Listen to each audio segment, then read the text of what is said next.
लोगों से मिलने का, आमने सामने बात करने का मौका मिल जाता है।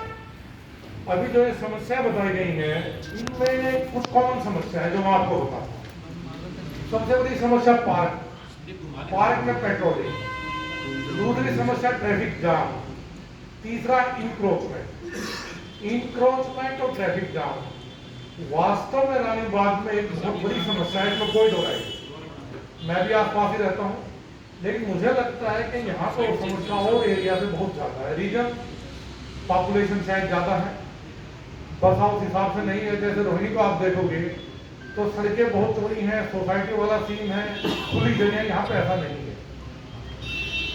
ट्रैफिक की समस्या है, वास्तव में समस्या है। इसके लिए हम टीआई साहब को बार बार लिखते भी रहते हैं और अपने लेवल पे हमारे यहाँ के दिन में आप ये मानो कि 5-6 ट्रैफिक जाम की आती है, डेली आती है।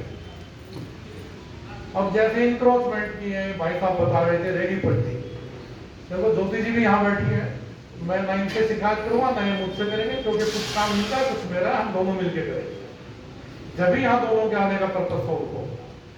रेडी पट्टी का लाइसेंस देती है एमसी, लाइसेंस चेक भी करती है एमसी। किसी के पास लाइसेंस है या नहीं है, हमें उसकी कोई पहचान नहीं है।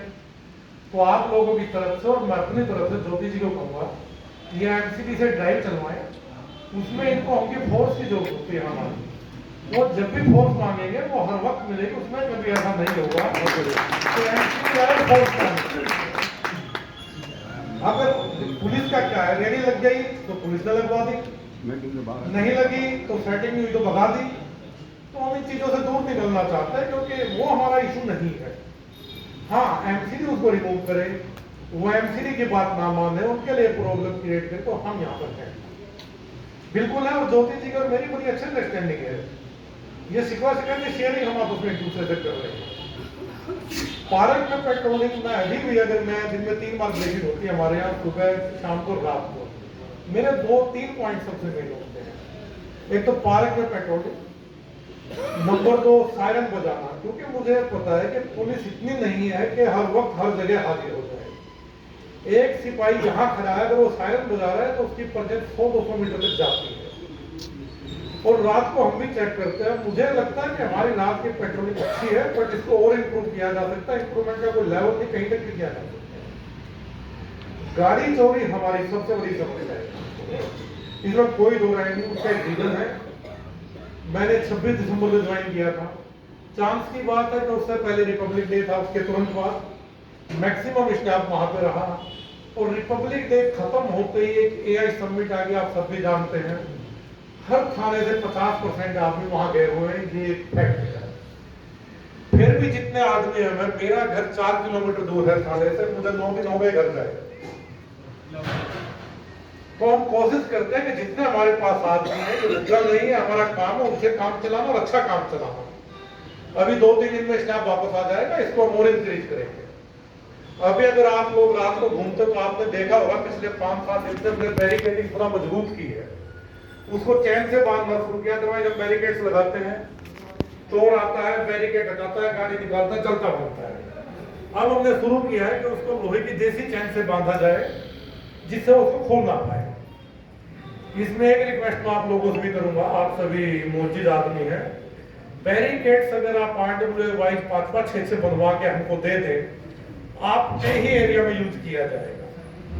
उस पर आप येलो कलर करवाएं, एक तरफ दिल्ली पुलिस लिखवा दें, एक तरफ अपनी RWA लिखवा दें। अगर इस तरह से 40-50 बैरिकेड भी आप हमें दे पाएंगे तो मुझे लगता है कि अगर पूरे रास्ते को सील करके रात को सिर्फ एक रास्ता खुला रहेगा वेडिंग मॉल के आने जाने का, वहां अपने आदमी बैठा देंगे, क्योंकि यहाँ पे एग्जिट पॉइंट एंट्री पॉइंट से भी ज्यादा है। एक जो बात आई थी सरस्वती विहार की, सरस्वती विहार का गेट से जायज बात है, संत पे चौकीदार रहता है, ये भी जायज बात है। लेकिन वहां लोग गाड़ी कहाँ खड़ी करते हैं वो भी मैं आपको बता देता हूँ, उस गली में ना खड़ी करके बाहर खड़ी करते हैं। अभी एक फॉर्च्यूनर सिर्फ इसलिए चोरी हुई कि उसने गेट के अंदर खड़ी नहीं की। तो ये सेंस तो आप लोगों को आपस में डेवलप करनी पड़ेगी कि गाड़ी को प्रॉपर जगह पे पार्क करो। मॉल में जाते हैं 30 रुपए की पर्ची कटवा लो, कम से कम आप किसी को कह तो सकते हैं भाई जिम्मेवारी तेरी थी। उस 30 रुपए को बचाने के लिए, मैं खाली यहाँ की बात नहीं कर रहा, दिल्ली के जितने मॉल हैं जिनमें बेसमेंट की पार्किंग है सारी खाली पड़ी है। लोग गाड़ी लगाएंगे बाहर, और कोई बड़ी बात नहीं, जिसको आप 30 रुपए पर्ची के नहीं दे रहे वही आपकी बैटरी चोरी करवा दे, ये भी संभव है। पंचर कर देगा क्योंकि उसका नुकसान हो रहा है। तो मेरा ये मानना, पार्किंग जहां दिखे, बल्कि तलाश करो कोई पार्किंग वाला है क्या। आपके 30 रुपए जाते हैं, उसकी पर्ची आपके हाथ में आते हैं, तो आपको शेयर हो जाना चाहिए। मैं कहता हूँ एमसीडी, देखो पार्किंग का भी मैं इशू बताता हूँ, बहुत भारी स्कैम है ये। पार्किंग इशू करती है एमसीडी, उनके पास एक नक्शा होता है कि आपको पार्किंग का अलाउड ए पॉइंट ये, बी ए, नॉर्थ साउथ चारों पॉइंट ये है, हमको नहीं पता होता। अब पार्किंग वाला भाई क्या करता है कि जहां भी गाड़ी लगती है वहीं पहुंच जाता है पर्ची लेके। तो ये चेक भी एमसीडी करे। अगर वो उसकी जुरिडिक्शन से बाहर लगा रहा है तो सरेआम ऑथराइज कलेक्शन कर रहा है। लेकिन मेरे पेट वाले से आप उम्मीद करो कि उसकी जेब में पार्किंग का नक्शा है, तो पॉसिबल नहीं।